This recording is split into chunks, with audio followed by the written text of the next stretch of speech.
దోషులను జైలుకు పంపించే ప్రక్రియ ఎక్కడ ఆగలేదు.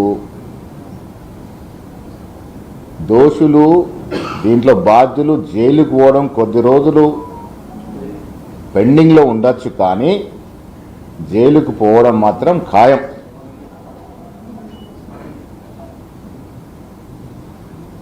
లక్ష కోట్లు ప్రజల సొత్తును వృధా చేసినటువంటి సందర్భం.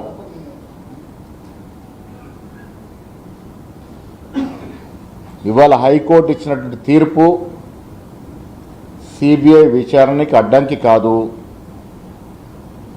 తదుపరి ఏ విచారణ కూడా అడ్డంకి కాదు. ఇది ప్రజలు తెలుసుకోవాల్సిన అవసరం ఉన్నది. రాష్ట్ర ప్రభుత్వం హైకోర్టు ఇచ్చిన తీర్పును పూర్తిగా పరిశీలించి తదుపరి చర్యలకు పూనుకుంటుంది. నేను మీ ద్వారా కేంద్ర మంత్రి కిషన్ రెడ్డి గారిని అడుగుతా ఉన్నాను. కాళేశ్వరంలో అవినీతి జరిగిందని, కాళేశ్వరం టీఆర్ఎస్ నాయకులకి ఒక ఏటీఎం లాగా మారిందని పదే పదే ఆనాడు అమిత్ షా, నడ్డా అన్న మాటలు వాస్తవం కాదా? మీరు విచారణ జరపండి, మాకు సిబిఐకి ఇవ్వండి, నెల రోజుల్లో చర్యలు ఉంటాయని చెప్పిన మాట వాస్తవం కాదా?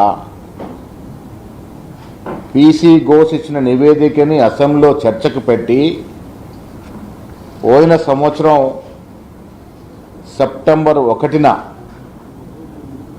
రాష్ట్ర ప్రభుత్వం ఈ కేసుని సిబిఐ దర్యాప్తుకు అప్పగిస్తూ జీవోతో పాటు నోటిఫికేషన్ జారీ చేయడం జరిగింది. మరి కిషన్ రెడ్డి గారు ఇంతవరకు ఎందుకు నిద్రపోతా ఉన్నారు? బండి సంజయ్ గారు దీంట్లో ఎందుకు మాట్లాడట్లేదు?